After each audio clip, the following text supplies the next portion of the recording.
Friends, तो चलिए start करते हैं आज की इस वीडियो को। 20 क्वेश्चन वाली वीडियो है, ठीक है। तो चलिए स्टार्ट करते हैं, डिटेल में पढ़ेंगे। आप पूरी वीडियो को ध्यान से देखिएगा, ठीक है। एक सेकंड रुकिएगा, मैं इसको ज़रा थोड़ा सा जूम कर लेता हूँ मैं, ठीक है। अब चलिए स्टार्ट कर लेते हैं। क्वेश्चन नंबर 1 है, which is the largest gland in the human body. मानव शरीर के अंदर सबसे बड़ी ग्रंथि कौन सी होती है? तो इसका ऑप्शन देखिएगा, ऑप्शन है पेनक्रियाज, लीवर, थायराइड, किडनी। तो ऑप्शन नंबर बी इसका बिल्कुल करेक्ट होगा, ठीक है। लीवर जो है लार्जेस्ट ग्लैंड होता है ह्यूमन बॉडी के अंदर, ठीक है। क्वेश्चन आता है कि ह्यूमन बॉडी में लार्जेस्ट जो ग्लैंड है वो कौन सा होता है, तो वो होता है लीवर, ठीक है।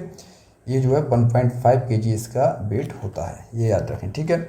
अच्छा, इसके बारे में अगर और बात करें, क्वेश्चन कहाँ से बन सकता है, तो आपसे पूछा जाए बाइल जूस जो होता है, बाइल जूस कहाँ बनता है, तो अब वो आपको याद रखना है, लीवर के अंदर बनता है, ठीक है। और ये बाइल जूस जो है गॉल ब्लैडर में जाकर स्टोर हो जाता है, ठीक है। गॉल ब्लैडर में जाके स्टोर हो जाता है, ठीक। अच्छा, ह्यूमन बॉडीज़ की जो केमिकल लैब होती है, ठीक है, अगर क्वेश्चन पूछा जाए कि ह्यूमन बॉडी की केमिकल लैब किसे कहा जाता है, तो आपको याद रखना है लीवर के लिए ही ह्यूमन बॉडी की केमिकल लैब कहा जाता है। और अगर पूछा जाए कि ह्यूमन बॉडी में यूरिया जो होता है, ठीक है, यूरिया का निर्माण कहाँ होता है, या यूरिया जो है कहाँ पर प्रोड्यूस होता है, तो आपको याद रखना है लिवर में होता है, ठीक है। और जो ब्लड को जमने से जो रोकने वाला एक हेपेरिन जो होता है, ठीक है, तो ये जो हेपेरिन है ये भी कहाँ बनता है, लीवर में ही बनता है। और लीवर के लिए ही सबसे तेज, मतलब जो अपने आप को डेवलप करता है, या हम इसे बोल सकते हैं रीजनरेशन ऑर्गन, ठीक है। रीजनरेशन जो ऑर्गन है सबसे तेज फास्ट, वो लीवर ही है, ठीक है। और अच्छा, और ये जो लीवर है अगर किसी को जॉइंटिस हो जाता है, ठीक है, अगर किसी को जॉइंटिस हो जाता है, तो ये अगर पूछा जाए क्वेश्चन में कि जॉइंटिस पर मतलब पीलिया में प्रभावित अंग कौन सा होता है, एजुडिस में मतलब जॉइंटिस में जो है इफेक्टिव ऑर्गन कौन सा होता है, तो ये लीवर होता है, ठीक।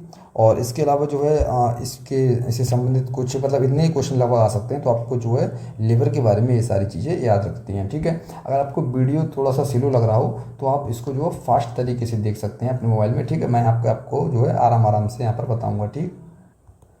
और अब बात करते हैं हम किसकी, पेनक्रियास की। तो पेनक्रियास के बारे में एक चीज़ आप याद रखिएगा कि इसके लिए ये क्या है, ये एक मिक्स्ड ग्लैंड है, ठीक है।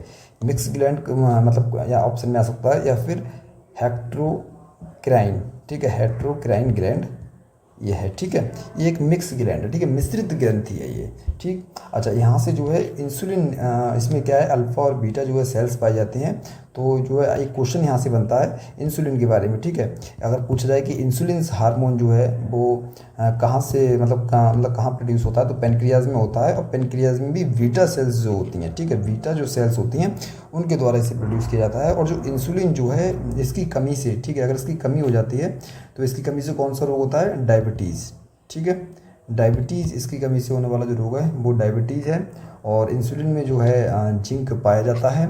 और इससे जो जूस निकलता है ना पेनक्रियास से, उसको जो कहा जाता है, मतलब एक नाम उसका होता है, क्या होता है, कंप्लीट डाइजेस्टिव जूस होता है, ठीक है। कंप्लीट डाइजेस्टिव जूस होता है। अगर क्वेश्चन पूछा जाता है कि कंप्लीट डाइजेस्टिव जूस जो है कहाँ प्रोड्यूस होता है, तो आपको याद रखना है पेनक्रियास से, ठीक है। अब बात करते हैं थायराइड की। थायराइड जो है ये सबसे बड़ी लार्जेस्ट एंडोक्राइन ग्लैंड है ये, ठीक है। लार्जेस्ट एंडोक्राइन ग्लैंड है ये, ठीक है। लार्जेस्ट एंडोक्राइन ग्लैंड मतलब लार्जेस्ट एंडोक्राइन ग्लैंड है ये। और इसकी शेप में कभी क्वेश्चन आता है, इसे शेप, तो इसकी जो शेप होती है वो बटरफ्लाई शेप होती है इसकी, ठीक है, बटरफ्लाई। या फिर ऑप्शन में आ सकता है एच टाइप, ठीक है, एच शेप लिखकर भी आ सकता है। तो एच शेप जो है एच शेप उसकी होती है। और ये जो है मतलब थायराइड जो है गले में पाई जाती है ग्रंथि, ठीक है, ये आपको याद रखना है। और इसमें कौन सा जो है मतलब हार्मोन यहाँ से निकलता है, तो आपको याद रखना है थायरॉक्सिन। कौन सा, थायरॉक्सिन। थायरॉक्सिन हार्मोन जो है बनाने के लिए। और इसमें कौन सा इसको जो है मतलब कौन सा एलिमेंट है जो इसके लिए अनिवार्य है, वो आपको याद रखना है, आयोडीन, ठीक। और इसकी कमी से, आयोडीन की कमी से कौन सा रोग हो जाता है, तो वो हो जाता है घेंगा रोग, ठीक है, जिसे बोलते हैं ग्वाइटर, ठीक है, ग्वाइटर जैसे बोलते हैं, घेंगा रोग हो जाता है, ठीक। तो इतनी चीज़ आप जो है इसके बारे में याद रखेंगे। अब हम कुछ किडनी के बारे में बात कर लेते हैं यहाँ पर, ठीक है। यहाँ पर मैं लिख देता हूँ किडनी के बारे में, ठीक। इसमें जो है एक उसकी होती है क्या, स्ट्रक्चरल जो यूनिट होती है, स्ट्रक्चरल यूनिट जो इसकी होती है उसका नाम आपको याद रखना है, स्ट्रक्चरल यूनिट इसकी होती है नेफ्रॉन, ठीक है। और इसमें जो किडनी स्टोन जो बन जाती है, ठीक है, जो स्टोन जो बन जाती है किडनी स्टोन, इसको क्या बोलते हैं, ये इसका एक अगर हम मतलब केमिकल अगर एक तरीके से इसका रूप देखें तो उसे बोलते हैं हम कैल्शियम ऑक्सीलेट, ठीक है, कैल्शियम ऑक्सीलेट बोलते हैं। और इसका जो आर्टिफिशियल जो मतलब फिल्ट्रेशन होता है, आर्टिफिशियल फिल्ट्रेशन जो होता है उसके लिए क्या कहा जाता है, डायलिसिस, ठीक है, डायलिसिस बोला जाता है। ये आपको याद रखना है, ठीक है। तो इतनी चीज़ आप इसके बारे में याद रखिएगा, क्वेश्चन इनमें से कहीं से बन सकता है, ठीक। अब चलते हैं अपने नेक्स्ट क्वेश्चन की तरफ। नेक्स्ट क्वेश्चन है question number 2, who was the first governor general of independent India. इस टाइप के क्वेश्चन जो है एम्स में काफ़ी पूछे जाते हैं और आपको ये सब पता होना चाहिए, ठीक है। तो इसका ऑप्शन देखिएगा, पहला ऑप्शन है सी राजगोपालाचारी, बी ऑप्शन क्या है लॉर्ड माउंटबेटन, फिर है डॉक्टर राजेंद्र प्रसाद और फिर डी ऑप्शन है जवाहरलाल नेहरू। आपको बताना है इसमें, आप कमेंट करके बता सकते हैं। ऑप्शन नंबर जो है बी इसका बिल्कुल करेक्ट आंसर हो जाएगा, ठीक है, लॉर्ड माउंटबेटन। देखिए इसमें क्या पूछा गया, आप कंफ्यूज मत हो गए, इसमें क्या पूछा गया है, फर्स्ट गवर्नर जनरल आपको बताना है इंडिपेंडेंट इंडिया का, ठीक है। अगर यही क्वेश्चन में ट्विस्ट होता, अगर फर्स्ट गवर्नर जनरल इंडियन पूछा होता, ठीक है, Indian, first Indian governor general of independent India, ठीक है, फर्स्ट भी कह सकते हैं और जो है लास्ट भी कह सकते हैं इन्हें, ठीक है, इन्हें हम लास्ट भी कह सकते हैं और फर्स्ट भी कह सकते हैं। तो इनका नाम क्या होता, तो इनका नाम ये हो जाता ऑप्शन नंबर ए जो दिया गया है इसमें, ठीक है। तो इनका नाम क्या हो जाता है, ऑप्शन नंबर ए जो दिया गया है सी राजगोपालाचारी, ठीक है। ये आप याद रखिएगा, इंडियन पूछा जाता तो। और इनका जो नाम वैसे मतलब किस नाम से इन्हें जाना जाता था, तो इसमें इनका लोकप्रिय नाम था, वो इनका नाम था राजा जी, ठीक है, राजा जी इनका नाम था। और इनके लिए जो सबसे पहले जो ये भारत रत्न वगैरह जो मतलब दिए गए हैं, तो सबसे पहले जो 3 व्यक्तियों को भारत रत्न दिया गया था 1954 में, उनमें से ये भी थे, ठीक है। 2 और थे, ठीक है, 2 कौन कौन से थे, एक तो डॉक्टर सर्वपल्ली राधाकृष्णन थे, ठीक है, मैंने यहाँ पर हिंदी में लिख दिया है, ठीक है, डॉक्टर सर्वपल्ली राधाकृष्णन थे, और दूसरे कौन थे, सी वी रमन ये थे, ठीक है, सी वी रमन थे और डॉक्टर सर्वपल्ली राधाकृष्णन थे और तीसरे ये थे। तो इन 3 लोगों को जो 1954 में भारत रत्न इन्हें मिला था, ठीक है, जो कि सर्वोच्च नागरिक सम्मान है, वो इन्हें मिल चुका है, ठीक।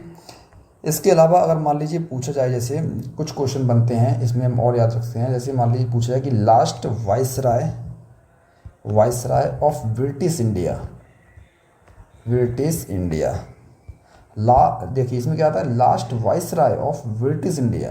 तो इसमें भी कौन सा ऑप्शन बनेगा, ऑप्शन नंबर बी जो है यही इसका करेक्ट आंसर होगा, लॉर्ड माउंटबेटन। ये लास्ट वाइसराय भी थे, क्योंकि इंडिपेंडेंट इंडिया जो है इसके फर्स्ट गवर्नर जनरल थे, लेकिन इससे पहले तो ये लास्ट वाइसराय थे ना ब्रिटिश इंडिया के। तो ये भी जो है क्वेश्चन यहाँ पर बन सकता है, ठीक है। और इसके अलावा और इसमें क्वेश्चन क्या, देखिए डॉक्टर राजेंद्र प्रसाद के बारे में बात कर लेते हैं। डॉक्टर राजेंद्र प्रसाद जैसा कि आप जानते हैं president of India, first president of India, ठीक है, फर्स्ट प्रेसिडेंट ऑफ इंडिया, ठीक है, 1950 से 1962 तक सबसे लंबी अवधि तक पद पर रहने वाले ये रहे हैं, ठीक है। इसके अलावा ये जो है परमानेंट चेयरमैन थे, जो कॉन्स्टिट्यूशनल जो असेंबली थी, जो कॉन्स्टिट्यूशनल जो असेंबली बनी थी, ठीक है, संवैधानिक सभा में जिसे बोलते हैं, इसके स्थायी अध्यक्ष थे ये, ठीक है, जो कि 11 दिसंबर 1946 को बनी थी। तो इसके जो है परमानेंट चेयरमैन थे इसके, ठीक है। और इनकी बुक आप जरूर याद रखिएगा, इनकी बुक से क्वेश्चन एक आता है कि इनकी बुक है इंडिया डिवाइडेड, ये बहुत इंपॉर्टेंट है, यहाँ से भी क्वेश्चन पूछा जा सकता है, ठीक है। अब बात करते हैं इसमें हम किसकी, जवाहरलाल नेहरू की बात कर लेते हैं। ये कौन है, तो ये आपको पता है, जैसा कि आप जानते हैं ये हैं first prime minister of India, ठीक है। इनके दिन मतलब कितने दिन तक रहे, यहाँ से क्वेश्चन बन सकता है, क्योंकि अभी काफ़ी न्यूज़ में ये रहे हैं, ठीक है। तो इनका न्यूज़ में क्यों रहे हैं, क्योंकि जैसे पीएम मोदी ने इनका जो है मतलब इनसे ज़्यादा समय तक पीएम रहने वाले वो उनका रिकॉर्ड टूटा है। तो इस तरीके से इनका टाइम आप याद रखिएगा 16 ईयर्स, ठीक है, 16 ईयर्स 286 डेज़। तो ये आप याद रखेंगे इनका टाइम पीरियड, ठीक है। इसके अलावा इनकी जो बुक है वो आप ज़रूर याद रखेंगे, इनकी बुक कौन सी है, डिस्कवरी ऑफ इंडिया, ये बहुत इम्पोर्टेंट है। जो कि इन्होंने कहाँ लिखी थी, इन्होंने लिखी थी जो अहमदनगर जेल है, ठीक है, अहमदनगर जो जेल है उसमें इन्होंने लिखी थी, ये उनकी बुक है, ठीक है। ऑब्जेक्ट रेजोल्यूशन इन्होंने दिया था जो कि कॉन्स्टिट्यूशन है उनमें, ठीक है, 13 दिसंबर 1946 को, ये भी आप याद रखें, ठीक है। चलिए अब नेक्स्ट क्वेश्चन की तरफ बढ़ते हैं। नेक्स्ट क्वेश्चन क्या है, नेक्स्ट क्वेश्चन नंबर 3 है, which article of the Indian constitution deals with the right of equality, बहुत इंपॉर्टेंट है, आप बताइएगा। आर्टिकल 14, आर्टिकल 19, आर्टिकल 21 या आर्टिकल 32। तो ऑप्शन नंबर ए इसका बिल्कुल करेक्ट हो जाएगा। देखिए एक चीज़ आप इसमें याद रखिएगा, ये जो फंडामेंटल राइट्स की हम इसमें बात कर रहे हैं, अगर फंडामेंटल राइट्स की, तो आप इसमें एक चीज़ याद रखेंगे कि ये पार्ट थर्ड में है, ठीक है। जो कॉन्स्टिट्यूशन है उसके पार्ट थर्ड में है और इन्हें यूएसए से लिया गया है, ठीक। और इनके लिए क्या कहा जाता है, मैग्ना कार्टा ऑफ इंडिया, जो पार्ट थर्ड है इसके लिए मैग्ना कार्टा ऑफ इंडिया कहा जाता है, ठीक है। और जब ये संविधान बना था, ठीक है, कॉन्स्टिट्यूशन बना था, उस समय कितने थे ये, मतलब फंडामेंटल राइट्स 7 थे। लेकिन इस समय प्रेजेंट की अगर हम बात करें तो प्रेजेंट में कितने हैं, 6 हैं, क्योंकि ये जो एक संपत्ति का जो एक अधिकार था वो उसे हटा दिया गया था बाद में, तो अभी जो है 6 हैं, ये आपको यहाँ पर याद रखना है, ठीक है। और हम इसकी अगर बात करें आर्टिकल 14 क्या है, तो आर्टिकल 14 जो है इसमें क्या कहता है, which article Indian constitution with the right of equality. हाँ तो देखिएगा इसमें क्या है, ये जो आर्टिकल 14 है ये क्या बताता है, इक्वलिटी बिफोर लॉ, ठीक है, कानून के समक्ष सब बराबर हैं, ये बताता है कानून के समक्ष सब बराबर हैं, तो ये इक्वलिटी बिफोर लॉ बताता है, ठीक है। राइट टू इक्वलिटी की अगर हम बात करें, टोटल इसमें कितने आर्टिकल दिए गए हैं, तो इसमें 14 से लेके 18 तक बताया गया है राइट टू इक्वलिटी के बारे में, ठीक है। 5 आर्टिकल्स इसके अंतर्गत आते हैं, ठीक है। और एक इम्पोर्टेंट आर्टिकल आप और याद रखेंगे जो कि पूछा जाता है, एबोलिशन ऑफ अनटचेबिलिटी, अस्पृश्यता का अंत जो होता है, ठीक है, अनटचेबिलिटी, एबोलिशन ऑफ अनटचेबिलिटी, ये सबसे ज़्यादा पूछा जाता है क्वेश्चन, तो ये आपको याद रखना है। आर्टिकल 17 है ये, ठीक है, ये आर्टिकल 17 है। और एक और पूछा जाता है एबोलिशन ऑफ टाइटल्स, ये भी आ सकता है, तो ये याद रखेंगे। ये कौन सा आर्टिकल है, ये आर्टिकल है 18, ठीक। और बाकी जो है, बाकी एक आर्टिकल और इम्पोर्टेंट बन जाता है, इसमें 2 और बन जाते हैं एक्चुअली में, 19 और 20 यही हम सब समझ लेते हैं।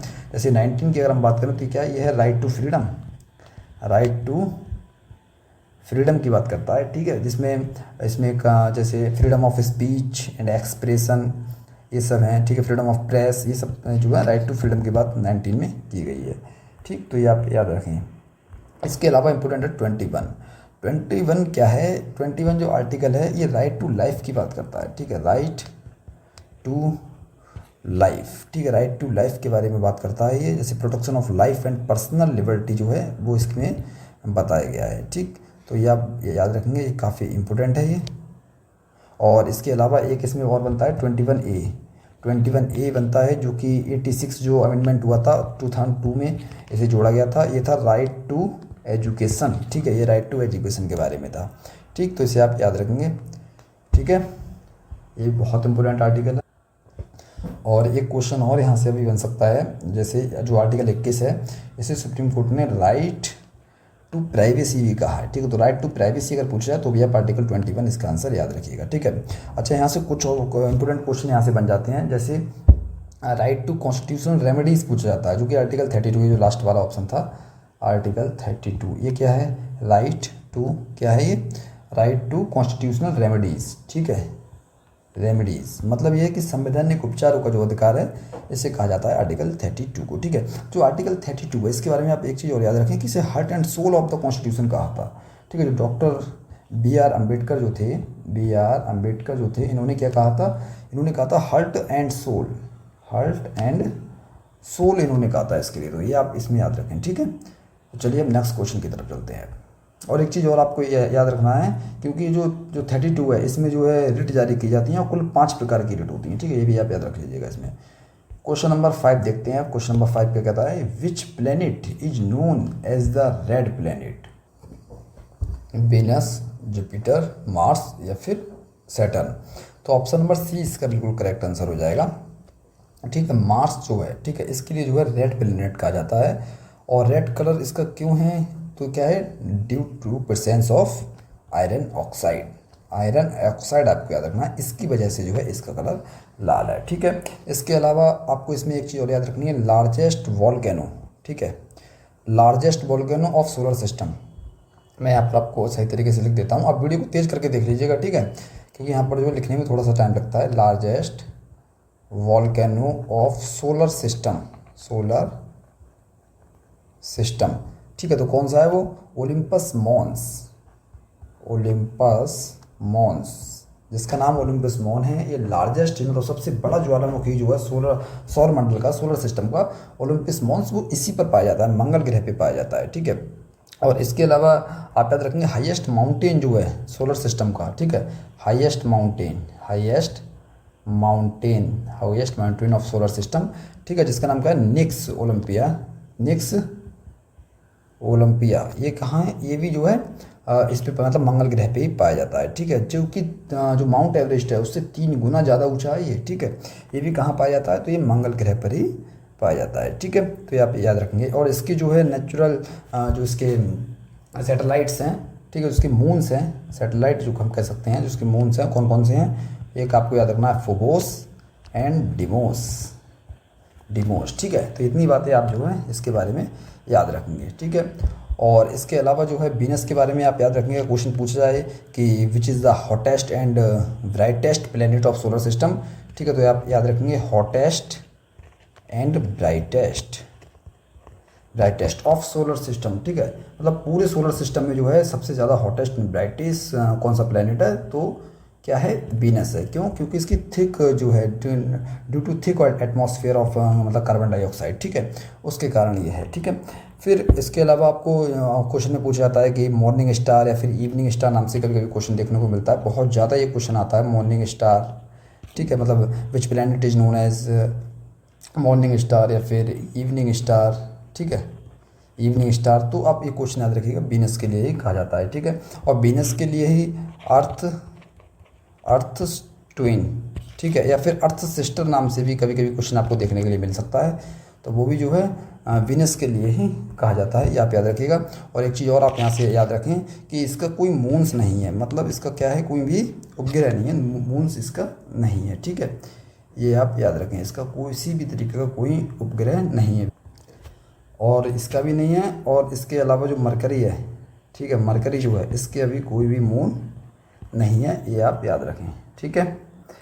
इसके अलावा और क्या क्वेश्चन बन सकता है, और क्वेश्चन तो इतने यहाँ से बन जाएंगे। अब हम बात कर लेते हैं जुपिटर के बारे में, ठीक है। जुपिटर के बारे में आप 2-3 चीज़ें याद रखेंगे, एक तो ये लार्जेस्ट प्लेनेट है, ठीक है, लार्जेस्ट प्लेनेट है, ये आप याद रखेंगे। और इसके अलावा जो है इसका जो है जो इसका मतलब मून है, मून का नाम आप इसका याद रखेंगे, लार्जेस्ट मून जो है सोलर सिस्टम का, ठीक है, लार्जेस्ट मून है सोलर सिस्टम का, ये आप याद रखें, ठीक है, गैनीमीड बोलते हैं इसे, ठीक है। और फास्टेस्ट रोटेशनल स्पीड है इसकी, ठीक है, मतलब अप्रॉक्स 10 आवर्स इसे लगते हैं, तो फास्टेस्ट रोटेशनल स्पीड। और इसके अलावा एक चीज़ और याद रखेंगे, इसे मास्टर ऑफ गॉड्स कहा जाता है, ठीक है, मास्टर ऑफ गॉड्स इसके लिए कहा जाता है, ये भी आप याद रखेंगे, ठीक है। अच्छा, सेकंड लार्जेस्ट, ये तो हो गया लार्जेस्ट, मतलब मैंने आपको बताया लार्जेस्ट प्लेनेट है, लेकिन जो सैटर्न है, सैटर्न जो है सेकंड लार्जेस्ट है, ठीक है, सेकंड लार्जेस्ट है ये, ठीक है। और इसके अलावा जो है इसमें एक क्वेश्चन बहुत ज़्यादा बनता है, जैसे फेमस फॉर इट्स मतलब रिंग सिस्टम इसका है एक, ठीक है। तो सैटर्न है, इसके पास जो है 7 रिंग्स हैं, ठीक है, 7 रिंग्स, 7 छल्ले हम कह सकते हैं इसके पास हैं, ठीक है। तो और इसका आप याद रखेंगे कि इसका जो मून है उसका नाम आप याद रख लेंगे टाइटन, ठीक है। तो इतने क्वेश्चन यहाँ से बन सकते हैं, ये काफ़ी इंपॉर्टेंट हैं, तो इन सब चीज़ों को आप याद रखें यहाँ से, ठीक है। अब हम बात करते हैं क्वेश्चन नंबर 6 में क्या पूछा गया है, इसकी बात कर लेते हैं। क्वेश्चन नंबर 6 का कहता है कि in which year did the constitution of India came into force. ये क्वेश्चन आपको पता होगा, आप कमेंट करके जरूर बताइएगा कि भारतीय संविधान किस वर्ष में लागू हुआ था, 1947, 1948, 1950 या 1952। तो देखिए आपको इसमें एक चीज़ याद रखनी है, इसमें पूछा गया है केम इनटू फोर्स, ठीक है, कम इनटू फोर्स। जब ये चीज़ पूछी जाए तो आपको यहाँ पर क्या आपको टाइम याद रखना है, मतलब 26 जनवरी 1950, ठीक है। अगर केम इनटू फोर्स पूछा जाए तो, अगर यहीं पे आपसे पूछा जाता अडॉप्टेड, ठीक है, अडॉप्टेड या फिर पास्ट, ठीक है, तो आपको याद रखना था 26 नवंबर 1949, ठीक है, 1949 को जो है अडॉप्ट किया गया, पास किया गया। और अगर कम टू फोर्स पूछा जाए तो कम टू फोर्स में आप याद रखेंगे 26 जनवरी 1950, ठीक है। और वहीं अगर इसका अगर टाइम पूछा जाएगा तो आप टाइम के लिए क्या लिखेंगे, 2 years 11 month 18 days, ठीक है, 18 days। अगर इसके फादर पूछे जाएँ कि फादर ऑफ इंडियन कॉन्स्टिट्यूशन, तो आपको याद रखना है डॉक्टर भीमराव अम्बेडकर, ठीक है, डॉक्टर भीमराव अम्बेडकर आप यहाँ पर नाम याद रखेंगे इनका। ठीक है, इसके अलावा अगर पूछा जाए ड्राफ्टिंग कमेटी के चेयरमैन अगर पूछे जाते हैं, जैसे एक बहुत अच्छा इंपॉर्टेंट क्वेश्चन आता है, ड्राफ्टिंग कमेटी के चेयरमैन कौन है, तो वो भी आप इन्हीं को याद रखेंगे। ठीक है, ड्राफ्टिंग जो कमेटी थी उसके चेयरमैन थे डॉक्टर भीमराव अम्बेडकर। ठीक है, अच्छा एक क्वेश्चन यहाँ से और बनता है, इसे हम कॉन्स्टिट्यूशन के बारे में ही बात कर रहे हैं। ठीक है, अगर मान लीजिए कॉन्स्टिट्यूशनल के जो एडवाइज़र पूछे जाएँ, ठीक है, एडवाइज़र ये भी एक क्वेश्चन बनता है, तो VN राव नाम आप याद रखेंगे, VN राव। ठीक है, और अगर जो कॉन्स्टिट्यूशनल जो इसकी मतलब असेंबली थी, ठीक है, कॉन्स्टिट्यूशनल असेंबली थी, इसकी अगर टेम्पररी या फिर फर्स्ट प्रेसिडेंट जो हैं, फर्स्ट प्रेसिडेंट या टेम्पररी जो प्रेसिडेंट हैं, या अगर टेम्पररी या फर्स्ट याद रखिएगा, टेम्पररी या फर्स्ट नॉट परमानेंट, तो आप क्या याद रखना है, डॉक्टर सच्चिदानंद सिन्हा। ठीक है, ये आप याद रखेंगे, डॉक्टर सच्चिदानंद सिन्हा, जो कि 9 दिसंबर 1946 को ये बने थे। और अभी हमने ऊपर बात की थी 11 दिसंबर 1946 के लिए वो डॉक्टर राजेंद्र प्रसाद थे, वो परमानेंट प्रेसिडेंट थे, ये थे टेम्पररी एंड फर्स्ट प्रेसिडेंट थे। ठीक है, तो ये आप याद रखेंगे। अच्छा एक क्वेश्चन और ज़्यादा इंपॉर्टेंट यहाँ से बनता है कैलीग्राफर का। ठीक है, कैलीग्राफर कौन है इंडियन कॉन्स्टिट्यूशन के, तो आपको एक नाम ये याद रखना है, प्रेम बिहारी राय ज़्यादा। ठीक है, प्रेम बिहारी राय ज़्यादा। ठीक है, ये नाम आप याद रखेंगे, बहुत इंपॉर्टेंट है, ये सारा डेटा आप ज़रूर याद रखें, यहाँ से क्वेश्चन पूछे ही जाते हैं। ठीक है, तो ये पूरा डेटा आप जो है ज़रूर याद रखिएगा। ठीक है, अच्छा एक चीज़ इसमें और आप याद रख सकते हैं, जैसे एक क्वेश्चन यहाँ से पूछा था कि कॉन्स्टिट्यूएंट असेंबली ने कब अडॉप्ट किया था नेशनल फ्लैग को। ठीक है, नेशनल फ्लैग, ये क्वेश्चन ज़रूर आता है, शायद आया भी था शायद। नेशनल फ्लैग की अगर हम बात करें तो ये कब अडॉप्ट किया था, 22 जुलाई 1947 को। ठीक है, तो ये आपको याद रखना है, 22 जुलाई 1947 को।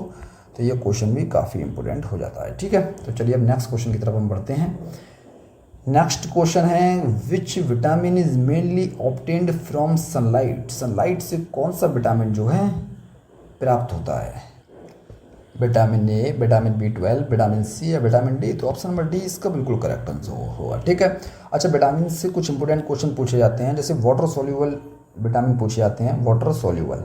ठीक है, वाटर सोल्यूबल विटामिन जो होते हैं कौन से होते हैं, दो आपको याद रखने हैं, एक तो बी और एक सी। ठीक है, और अगर फैट सोल्यूबल पूछे जाए तो फैट सोल्यूबल में आप याद रखेंगे क्या, कीड़ा ना एक ट्रिक है ये, कीड़ा, तो जिससे क्या होता है विटामिन के, vitamin E, vitamin D, vitamin A. ठीक है, तो ये जो है ये फैट सोल्यूबल है। ठीक है, जो फैट सोल्यूबल होते हैं विटामिन, ये किस में स्टोर रहते हैं, ये रहते हैं लीवर में, लीवर एंड जो फैटी टिश्यू होते हैं, फैटी टिश्यू। ठीक है, ठीक है, ये आपको यहाँ पर जो है याद रखना है। विटामिन डी की हमने यहाँ पर बात करी ली, विटामिन डी जो है सनलाइट में, जो सनशाइन में जो है, सनलाइट में पाया जाता है। ठीक है, तो यहाँ से क्वेश्चन जो है काफ़ी सारे बन सकते हैं। और इसकी कमी से आप याद रखिएगा, विटामिन डी की अगर डेफिशिएंसी हो जाती है तो रिकेट्स बन जाता है बच्चों के अंदर। ठीक है, रिकेट्स बन जाता है। ठीक, ये आप याद रखेंगे।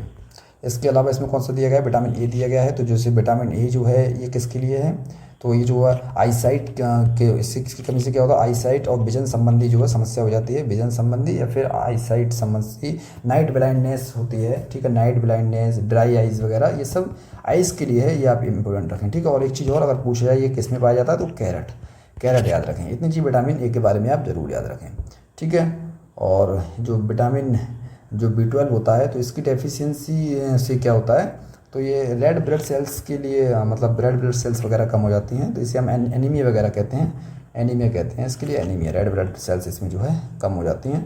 तो विटामिन B12 के बारे में आप ये याद रखेंगे। और विटामिन सी जो है इसके लिए आप स्कर्वी, मतलब इसकी कमी से क्या होता है, स्कर्वी, इसकी डेफिशिएंसी से जो है स्कर्वी एक जो है बीमारी बन जाती है तो वो आप इसके लिए याद रख सकते हैं। ठीक है, और ये आंवला, लेमन, ऑरेंज वगैरह इस टाइप के जो खट्टे जो फल होते हैं उनमें ये पाया जाता है। ठीक है, अब चलते हैं नेक्स्ट क्वेश्चन की तरफ। नेक्स्ट क्वेश्चन क्या है, क्वेश्चन नंबर 8 देखिएगा, which memory is known as a volatile memory. तो देखिए चीज़ें मैं आपको काफ़ी बार बता चुका हूँ मैं, और अब बहुत अच्छी तरीके से आप समझ भी गए होंगे। ठीक है, वोलाटाइल कौन सी मेमोरी है, नॉन वोलाटाइल कौन सी मेमोरी है, तो ये आप इसका जो मतलब इसका आंसर जो आप कमेंट, वीडियो पॉज करके कमेंट करिएगा। ठीक है, मैं तो आपके लिए बता ही रहा हूँ। ठीक है, आप मतलब कमेंट जरूर करें इसके लिए। रोम, हार्ड डिस्क, रैम, SSD, तो इसका जो ऑप्शन क्या होगा, इसमें क्या पूछा गया, वोलेटाइल मेमोरी के बारे में पूछा गया है। ठीक है, तो वोलेटाइल जैसे कि मैंने आपको बताया, वोलेटाइल पूछा जाए या फिर टेम्पररी पूछा जाए, टेम्पोररी। ठीक है, कौन सा ऑप्शन सही होगा? रैम सही होगा। रैम के आपको दो पार्ट याद रखने हैं, एक होता है एस रैम, एक होता है डी रैम। दो तरीके की रैम होती है। इसके लिए कंटिन्यू रिफ्रेश करना पड़ता है, ठीक है। और इसके लिए जो है रिफ्रेश करने की, ये वाला क्वेश्चन बनता है, रिफ्रेश करने के लिए इसके लिए कोई नीड नहीं होती है, और ये फास्ट भी होती है, ठीक है। इसके कंपेयर में ये फास्ट होती है, ठीक है। एस रैम जो फास्ट होती है डी के कंपेयर में, ठीक है। और ये क्या होती है? ये थोड़ी स्लो होती है, ठीक है। अच्छा, रोम जो होती है ये परमानेंट, आपको याद रखना है, नॉन वॉलेटाइल है, और ये परमानेंट है, ठीक है। नॉन वॉलेटाइल है, नॉन वॉलेटाइल है, ठीक है। हार्ड डिस्क और एसएसडी जो है ये सेकेंडरी स्टोरेज है, ठीक है। तो ये चीज़ आप यहाँ पर याद रखें। एसएसडी जो है फास्ट होती है हार्ड डिस्क से, ठीक है। ये भी आप याद रख लीजिएगा। अच्छा, क्वेश्चन फिर क्या पूछता है? क्वेश्चन नंबर 9 है, which shortcut key is used to open the find dialog box in MS Word. तो बहुत ज़्यादा सिंपल ये क्वेश्चन है, आपने कई बार देखा होगा, ये बहुत ज़्यादा इंपॉर्टेंट भी है और सिंपल भी, क्योंकि इसी तरीके के कंप्यूटर के क्वेश्चन बनेंगे। कीज़ वगैरह पूछी जाएंगी, या फिर एक्सेल के कुछ फॉर्मूले पूछे जाएंगे, ठीक है। वर्ड के कुछ फॉर्मूले पूछे जा सकते हैं, तो ये सब क्वेश्चन जो है वहाँ से बनते हैं, ठीक है। तो इसमें हमें क्या बताना है? डायलॉग बॉक्स को खोलने के लिए कौन सी की का इस्तेमाल किया जाता है, वो हमें इसमें बताना है। ये कौन सी हो जाएगी? कंट्रोल F, ठीक है। तो ऑप्शन नंबर बी इसका बिल्कुल करेक्ट होगा।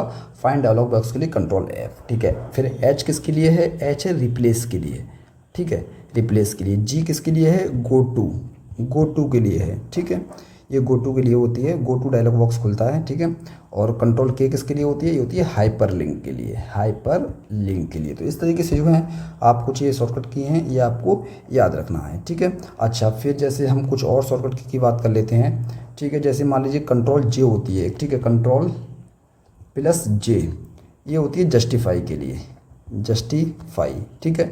एक होती है कंट्रोल प्लस T, ये किसके लिए होती है? ये होती है हैंगिंग इंडेंट के लिए, हैंगिंग इंडेंट के लिए होती है, ठीक है। फिर कंट्रोल N किसके लिए यूज होती है? ठीक है, N जो है विंडो में, तो वो यूज होती है ब्लैंक डॉक्यूमेंट के लिए। हम विंडो की बात कर रहे हैं यहाँ पर, विंडो की, ठीक है, ब्लैंक डॉक्यूमेंट के लिए, या फिर कंट्रोल N जो ब्लैंक डॉक्यूमेंट के लिए, या फिर हम क्या कहते हैं ब्लैंक भी कह सकते हैं, या ब्लैंक नहीं, तुम न्यू कह सकते हैं, न्यू, ठीक है, न्यू डॉक्यूमेंट के लिए यूज होती है, ठीक है। F7 एक पूछी जाती है, F7 जो कि स्पेल चेक, मतलब स्पेलिंग जो है उसको चेक करने के लिए, एंड ग्रामर लिख के आ सकता है, स्पेल चेक एंड ग्रामर के लिए F7 यूज होती है, ठीक है। और F12 पूछी जाती है बहुत ज़्यादा, ये सेव एस के लिए यूज होती है, सेव एस, ठीक है। तो ये कुछ इंपॉर्टेंट कीज़ हैं, इन्हें आप याद रखिएगा, ठीक है। अब नेक्स्ट क्वेश्चन देखते हैं। नेक्स्ट क्वेश्चन क्या है? नेक्स्ट क्वेश्चन है which of the following is not input device. तो ये मैं बहुत बार आपको बता चुका हूँ। इसका क्वेश्चन जो है आप कमेंट बॉक्स में कमेंट करिएगा, ठीक है। एक तरीके से आपको HW है, इसका आप कमेंट बॉक्स में कमेंट करके बताएगा, ठीक है। अब है नेक्स्ट क्वेश्चन देखिएगा, विच protocol is primarily used for sending emails, ठीक है। विच protocol is primarily use sending emails, ठीक है, ईमेल भेजने के लिए मुख्य रूप से किस प्रोटोकॉल का उपयोग किया जाता है। ये बहुत ज़्यादा इंपॉर्टेंट क्वेश्चन है, और मैं इसमें आपको देखो, इसमें एक चीज़ समझाने वाली है, मैं आपके लिए बताता हूँ। तो इसमें दो चीज़ें हैं, देखो दो चीज़ें किसमें क्वेश्चन पूछा सकता है। एक तो होता है सेंडिंग के लिए, ठीक है, सेंडिंग आ सकता है, या फिर इसी जगह वो लिख सकता है आउट गोइंग, इनमें से कुछ भी लिख सकता है। इनमें क्या लिखा है? इसमें सेंडिंग लिखा है ईमेल्स के लिए, ठीक है। और दूसरी चीज़ क्या होती है? रिसीविंग, मतलब एक तो जीमेल्स आपके पास आएगी, ठीक है, जैसे हम उसके लिए आप रिसीव करेंगे या फिर उसे डाउनलोड करेंगे मेल के लिए, ठीक है। तो डाउनलोड हो गया और रिसीव हो गया, और दूसरी चीज़ बनती है आप मेल को भेजेंगे, ठीक है, तो आउट गोइंग हो गया। तो सेंडिंग वाला मामला इसमें पूछा गया है, ठीक है। सेंडिंग क्या है ये इसमें बताना है हमें। विच protocol is used for sending, sending के लिए हमें बताना है। तो सेंडिंग के लिए आपको याद रखना है simple mail transfer protocol, SMTP, simple mail transfer protocol, ठीक है। अच्छा, रिसीविंग की जब बात बनती है, मतलब डाउनलोडिंग की जब बात आती है, तो आपको क्या बताना है? POP3। POP3 का मतलब क्या होता है? पोस्ट ऑफिस प्रोटोकॉल वर्जन 3 है इसका, ठीक है। तो ये आपको याद रखना है, ठीक है। इसके लिए आपको एक और याद रखना है, IMAP। इसका मतलब होता है क्या? पहले आप इसकी फुल फॉर्म सुनिए, इंटरनेट मैसेज एक्सेस प्रोटोकॉल। ये क्या है? जब मतलब जो मेल है उसके लिए जब अलाउ किया जाता है मल्टीपल जो डिवाइस हैं उन पर, जब उसे यूज किया जाता है मल्टीपल डिवाइस के लिए, ठीक है, मल्टीपल डिवाइसेस पर उसको जो है मतलब अलाउ जब किया जाता है मतलब मेल के लिए, तो जो है इंटरनेट मैसेज एक्सेस प्रोटोकॉल जो है ये वाला जो है यूज़ होता है, ठीक है। और एक क्वेश्चन और बनता है, सिंपल मेल ट्रांसफर प्रोटोकॉल में कितने पोर्ट होते हैं? तो पोर्ट आपको याद रखने हैं 25 पोर्ट्स होते हैं, ठीक है, डिफ़ॉल्ट, ठीक है। अच्छा, फिर ये हाइपर टेक्स्ट ट्रांसफर प्रोटोकॉल है। ये क्वेश्चन बन सकता है कि वेब पेजेस के लिए, जो मतलब वेब पेजेस होते हैं जो लोड होते हैं वेब पेजेस के लिए, ट्रांसफ़र डेटा के लिए, इसके लिए संबंधित अगर कुछ पूछा जाता है वर्ल्ड वाइड वेब के लिए, तो आपको हाइपर टेक्स्ट ट्रांसफर प्रोटोकॉल याद रखना है। इसका अगर सिक्योर वर्जन पूछा जाए कि जैसे what is the secure version of HTTP, ठीक है, सिक्योर अगर पूछा जाए सिक्योर, तो आपको याद रखना है HTTPS, मतलब hyper text transfer protocol, secure इसके आगे लग जाता है बस, ठीक है। तो ये आप याद रखें, सिक्योर इसका आप जो है नाम याद रखें। अच्छा, अब इसमें जो है कुछ पोर्ट पूछे जा सकते हैं, जैसे HTTP की अगर हम बात करें, HTTP, ठीक है, हाइपर टेक्स्ट ट्रांसफर प्रोटोकॉल, तो इसमें पोर्ट आपको याद रखने हैं 80, और जो HTTPS जो सिक्योर वाला है, इसमें पोर्ट आपको याद रखने हैं कितने, पोर्ट याद रखने हैं 443, ठीक है, ये चीज़ आप याद रखेंगे। अब ये कहता है ये फाइल ट्रांसफ़र प्रोटोकॉल। अच्छा, फाइल ट्रांसफ़र प्रोटोकॉल जो है ये क्या होता है, ये जो होता है जो डॉक्यूमेंट होते हैं उनको अपलोड करने के लिए, ठीक है, या फिर उन्हें डाउनलोड करने के लिए फाइल्स को जो होता है, ठीक है, तो उसे हम जो FTP कहते हैं, file transfer protocol. Simply document को डाउनलोड वगैरह किया जाता है, इस जो फाइल ट्रांसफ़र प्रोटोकॉल यूज़ किया जाता है। और इसके अगर पोर्ट पूछा जाए तो इसके लिए 20 पोर्ट, ठीक है, पोर्ट 20 इसका यूज़ किया जा सकता है, ठीक है, इसमें आप याद रखिएगा। इसके अलावा अच्छा, अब नेक्स्ट क्वेश्चन देखते हैं। नेक्स्ट क्वेश्चन क्या है, हालांकि इसमें कुछ और भी प्रोटोकॉल बचे हुए हैं जिसके बारे में हम बात कर सकते हैं, क्योंकि चलो मैं यहाँ पर बता ही देता हूँ आपके लिए, कुछ और प्रोटोकॉल के बारे में भी हम यहाँ पर बात कर सकते हैं। जैसे एक प्रोटोकॉल जो यूज होता है, मतलब जो प्रोटोकॉल होता है, मतलब जैसे एक सिस्टम जो होता है, मैं आपको यहाँ पर बताऊँ, सिस्टम होता है उसमें IP एड्रेस दिया होता है हर एक सिस्टम के लिए, ठीक है, IP एड्रेस जो ऑटोमेटिकली असाइन होता है किसी सिस्टम के लिए, तो उसके लिए जो कौन सा जो प्रोटोकॉल है वो यूज होता है, तो वो होता है DHCP, ठीक है। ये DHCP क्या होता है, ये होता है डायनामिक होस्ट कॉन्फ़िगरेशन प्रोटोकॉल।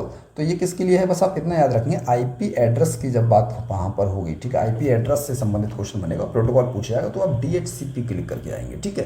तो ये आप याद रखें, ठीक है, IP एड्रेस के लिए, ठीक है। अच्छा, IP एड्रेस के लिए सिस्टम अगर पूछा जाए, सिस्टम कौन सा इसके लिए यूज़ करते हैं, तो DNS होता है, DNS डोमेन नेम से सिस्टम होता है, वो आप यहाँ पर याद रखेंगे, ठीक है। अच्छा, क्वेश्चन नंबर 12 देखिएगा। क्वेश्चन नंबर 12 है, which of the following is an example of system software.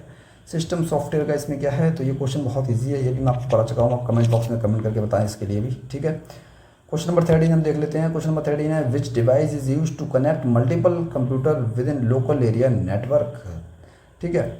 क्या पूछा गया इसमें, लोकल एरिया नेटवर्क जो है उसमें कई कंप्यूटरों को जोड़ने के लिए किस डिवाइस का उपयोग किया जाता है।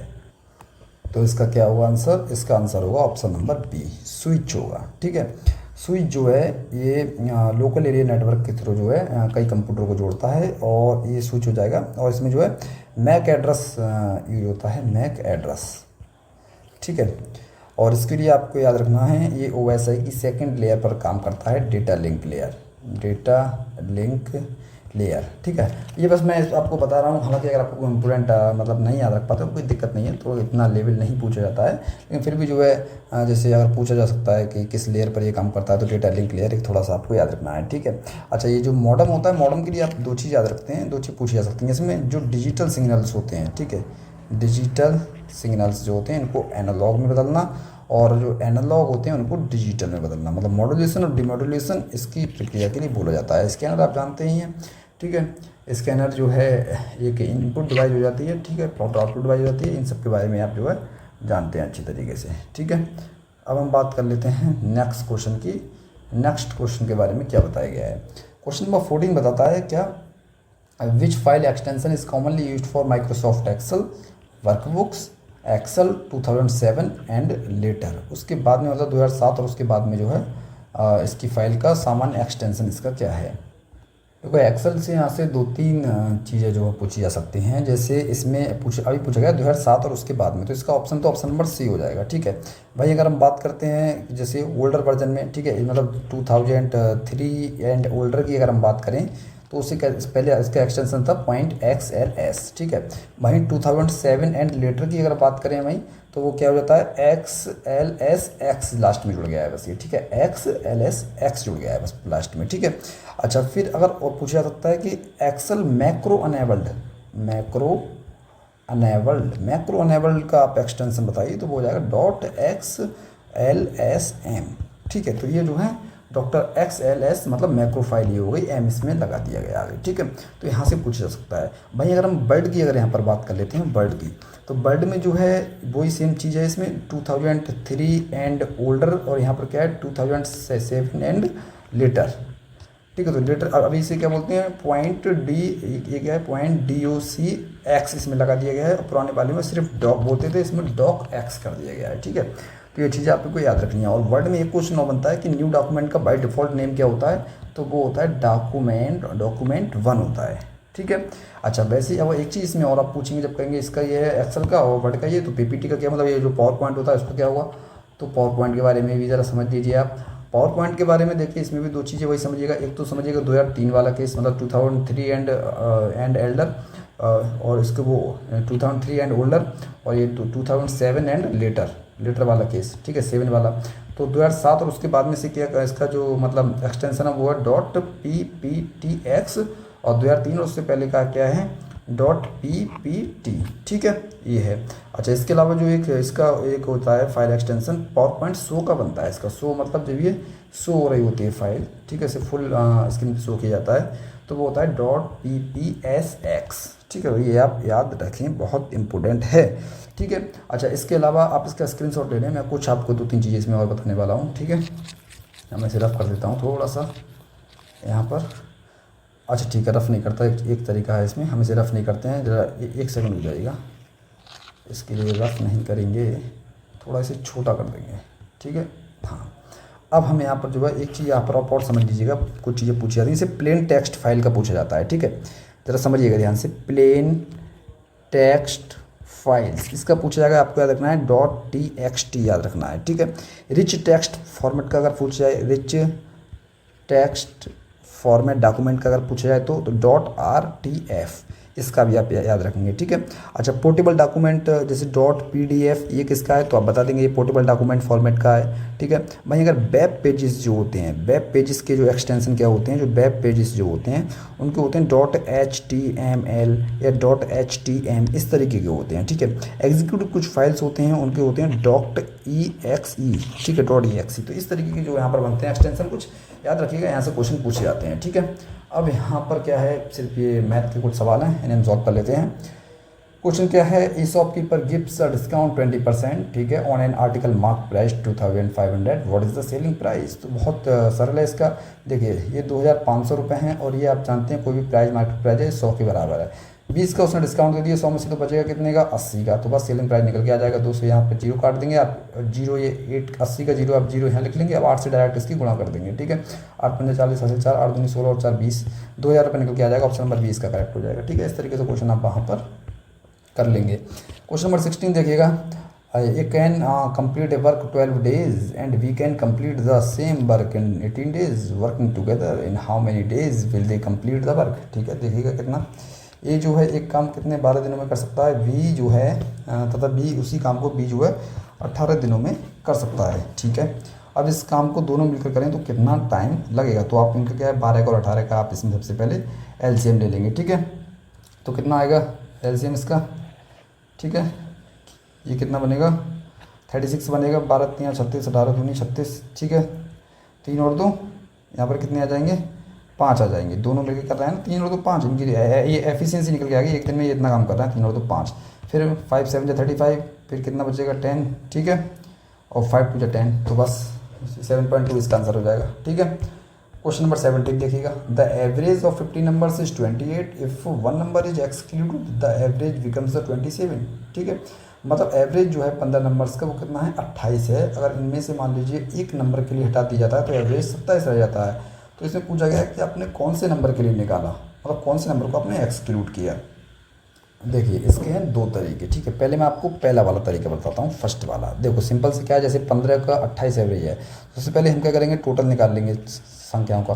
तो 15 की गुणा हम क्या करेंगे 28 से कर देंगे, ठीक है। 15 8 120, 12 हासिल 15 30 और 12 42, तो ये कितना आ जाएगा 420 आ गए, ठीक है। अब क्या करेंगे इसमें से, अब इनका क्या है 420 आ गए, ठीक है। अब नंबर कितने रह गए इनके 14 नंबर रह गए, क्योंकि एक नंबर से इन्होंने क्या करा यहाँ से हटा दिया है, ठीक है। तो अब नंबर कितने रहेगा 14, तो 14 की मल्टीप्लाई कर देंगे, लेकिन अब इसका मतलब एवरेज कितना है 27 है, ठीक है। तो 4 सत्ते 28, ठीक है, 4 सत्ते 98, ठीक है, और 14 दूनी 28, 28 और 9 37, तो यहाँ पर आ जाएगा 378। अब इसको लेस कर लेंगे तो 42 निकल के आ जाएगा, 42 इसका आंसर हो जाएगा। ये तो है एक तरीका। अच्छा, एक तरीका क्या है इसका ऐसे, तो एक तरीका ये है कि सबसे पहले आप क्या निकलेंगे, इसका हमें निकालना है एक्सक्लूडेड नंबर। ठीक है, अगर आपको इसका एक्सक्लूडेड नंबर निकालना है, एक्सक्लूडेड नंबर आपको निकालना है इसका, तो क्या होता है इसका एक तरीका, ये आप लिखेंगे सबसे पहले ओल्ड एवरेज लिखेंगे, ओल्ड एवरेज प्लस ब्रैकेट में क्या लिखेंगे, जो एवरेज चेंज हुआ है। ठीक है, चेंज एवरेज लिखेंगे प्लस चेंज एवरेज प्लस नहीं, चेंज एवरेज के बाद उसे करेंगे मल्टीप्लाई, मल्टीप्लाई करेंगे किससे, मतलब चेंज एवरेज है उसको मल्टीप्लाई कर लेंगे न्यू काउंट से, न्यू जो काउंट है। ठीक है, जैसे ओल्ड एवरेज अभी कितना है 28 प्लस चेंज कितना हुआ एवरेज 28 से 27 हो गया, 1 हो गया। ठीक है, अब न्यू गिनती कितनी है, न्यू काउंट कितना है, तो वो 14 है ना, तो बस 28 प्लस 14 एकम 14। ठीक है, अब 8 और 4 12, 2 और 1 3 और 1 4, 42 आ गया। ये एक तरीका है। दोनों तरीकों में से आप कोई भी तरीका फॉलो कर सकते हैं और आपको आंसर लेके आना है। ठीक है, तो इस तरीके से आप इस सवाल को कर सकते हैं। क्वेश्चन नंबर 17 था ये। अब बात करते हैं हम क्वेश्चन नंबर 18 की। ठीक है, जैसा कि मैंने आपको देखो लास्ट वीडियो में कहा था कि मैं कुछ क्वेश्चन आपको अलग अलग तरीके के भी कराऊंगा, तो इस वीडियो में मैंने आपको कुछ जो जीके के क्वेश्चन कुछ शामिल किए सही तरीके से, और मैथ के भी मैंने कुछ क्वेश्चन जो अलग तरीके के से यहाँ पर इसमें शामिल किए हैं। ठीक है, तो मेरी कोशिश यही है कि ज़्यादा से ज़्यादा आप जो है एग्ज़ाम में यहाँ से क्वेश्चन आपके फंसें, और बाकी जो रूल्स वाली हैं अभी वो क्लासेस बंद नहीं हुई हैं, वो भी क्लासेस जो आपके सामने और लाता रहूँगा रूल्स वाली जल्दी। अब क्योंकि टाइम बहुत कम रह गया है तो मैं कोशिश करूँगा 2-3 इंपॉर्टेंट क्लासेस लेके आऊँ आपके सामने। ठीक है, तो मैं कोशिश करूँगा लेके आऊँगा ज़रूर। ठीक है, बाकी आपकी कोई आपको डाउट है तो आप कमेंट कर दीजिएगा। ठीक है, मैं आपके सारे कमेंट देखता हूँ, उसी की बेसिस पर जो है क्लासेस बनाता हूँ फिर। ठीक है, तो चलिए अब हम जो है ये क्वेश्चन देखते हैं। Question number 18, a train 180 metre long crosses a platform 220 metre long in 20 seconds. ठीक है, what is the speed of train, तो हमें स्पीड बतानी है। तो स्पीड आप जानते हैं, स्पीड का फॉर्मूला क्या होता है, एक सेकंड से रफ कर देता हूँ मैं, ये एक सेकंड, हाँ, स्पीड बराबर डिस्टेंस अपॉन टाइम। ठीक है, तो बस डिस्टेंस हम निकालेंगे, 180 मीटर लंबी तो वही ट्रेन है, 220 मीटर लंबे पुल को पार कर रही है, तो 180 प्लस 220। ठीक है, तो ये दोनों जुड़ जाएंगे ना, क्योंकि जब पुल को पार करेगी प्लस ट्रेन भी इतनी लंबी है, तो ऐसे करके जब पूरी ट्रेन यहाँ से निकलेगी पूरी पार हो जाएगी, तो मतलब ट्रेन अपनी दूरी भी पार करेगी पुल की दूरी भी पार करेगी। तो 180 और 220 को यहाँ पर जोड़ देंगे। टाइम कितना लगा है, 20 सेकेंड लगे हैं। ठीक है, तो 180 और 220 कितने होंगे, 400। नीचे लिख देंगे हम 20। ठीक है, 20 से भाग करेंगे क्या आ जाएगा, 20 मीटर प्रति सेकंड, क्योंकि ये मीटर में था ये सेकंड में, तो मीटर प्रति सेकंड आ गया। तो इसी कितना आ गया, 20 मीटर प्रति सेकंड। अब यहाँ पर लिखा हुआ है किलोमीटर पर आवर, तो अब हमें किलोमीटर पर आवर्स को बदलने के लिए इसे 18/5 से मल्टीप्लाई करना पड़ेगा। 5 से करेंगे, 5 4 जा 20, 18 4 जा 72। ऑप्शन नंबर सी इसका बिल्कुल करेक्ट आंसर होगा। ठीक है, तो इस तरीके से इसका आंसर निकलेगा। क्वेश्चन नंबर 19 देखिएगा, the ratio of the present ages A and B is 5:7 if the sum of their ages is 72 years. What is the age of B? ठीक है, तो क्या बताया गया है, ए और बी की रेशो का जो मतलब ए और बी की जो एज है उनका रेशो क्या है, 5:7 है। इनका सम जो बताया गया है एज का वो है 72। तो 7 और 5 को जोड़ेंगे कितना आएगा, 7 और 5 को जोड़ने के बाद 12 आएगा। ठीक है, कितना आएगा, 12 आएगा। 12 से आप भाग कर देंगे, कितना आएगा, 12 6 72, 6 आएगा। पूछा कितना है बी का, बी के कितना है 7 है, तो 7 से 6 की गुणा कर देंगे। ऑप्शन नंबर सी इसका करेक्ट आंसर होगा। ठीक है, इस तरीके से आपको निकालना है इसका आंसर। क्वेश्चन नंबर 20 देखिएगा, person invest 10,000 at 10% compound interest per annum पर, what will be the amount of 2 years. 2 years के बाद आपको बताना है कि 10,000 रुपये जो हैं, मतलब एक व्यक्ति ने 10,000 रुपये को 10% वार्षिक चक्रवृद्धि ब्याज पर निवेश किया है, और 2 वर्ष बाद उसकी कुल राशि कितनी होगी, कुल अमाउंट पूछा गया है। ठीक है, मतलब इंटरेस्ट भी उसमें शामिल होगा। तो इसमें कंपाउंड इंटरेस्ट पूछा गया है, कैसे निकालेंगे आप। तो देखिए फॉर्मूला जैसे आपने पहले पढ़ा भी होगा, ए बराबर P into 1 plus R upon 100 upon T, इस तरीके से होता है। ठीक है, इस तरीके से करेंगे, आपको टाइम भी लग जाएगा। सिंपल सा भाई हालांकि तरीका वही है, जैसे 10,000 रुपये हैं ये। ठीक है, सिंपल सा इसका तरीका है। क्या तरीका है इसका, जब आप इस तरीके से करेंगे तो 10 का आपको याद रखना है कि 10 का जो बनता है मतलब 100 पर आप 10 2 बार निकालेंगे, 21% ज़्यादा निकलेगा ये। ठीक है, तो मुझे याद जैसे कि पता है 21% आएगा निकल के, तो 21% जो है टोटल इसका क्या कर देंगे, मल्टीप्लाई कर देंगे, तो यहाँ से जो है इसका आंसर निकल के आ जाएगा तुरंत ही। ठीक है, और 21% मतलब फिर 121 हो जाएगा, क्योंकि 21% सिर्फ इंटरेस्ट निकल के आएगा। और वैसे आप करेंगे तो इससे भी निकल जाएगा 10,000 मल्टीप्लाई अपॉन ये मतलब 110 अपॉन 100 मल्टीप्लाई 110 अपॉन 100, ये इस बार फॉर्मूले से निकला है। ठीक है, फिर आप जीरो से जीरो आप सब आप काटेंगे इसमें जीरो, ठीक है। फिर भी वही आएगा 10 मल्टीप्लाई 1 मल्टीप्लाई 121, ठीक है। 121 इसमें हाँ इसमें 10,000 थे तो इसमें 2 जीरो होंगे, ठीक है। 100 मल्टीप्लाई 121, तो ये जो है 12,100 रुपये इसका आंसर निकल के आ जाएगा इस फॉर्मूले से भी, ठीक है। तो आप किसी भी तरीके से कर सकते हैं, ये सिंपल एक तरीका है इसका भी, ठीक है। तो आपको वीडियो पसंद आई तो वीडियो को लाइक जरूर करिएगा और कमेंट करके ज़रूर बताएं कि आपको कैसा वीडियो लग रहा है, ठीक है। और जो कुछ हम चेंजेस इसमें कर सकते हैं आपके कमेंट के माध्यम से ही कर सकते हैं, आप कमेंट करके बताते रहेंगे तो वैसे वैसे चेंजेस इसमें करते रहेंगे, ठीक है। तो चलिए मिलते हैं नेक्स्ट वीडियो में।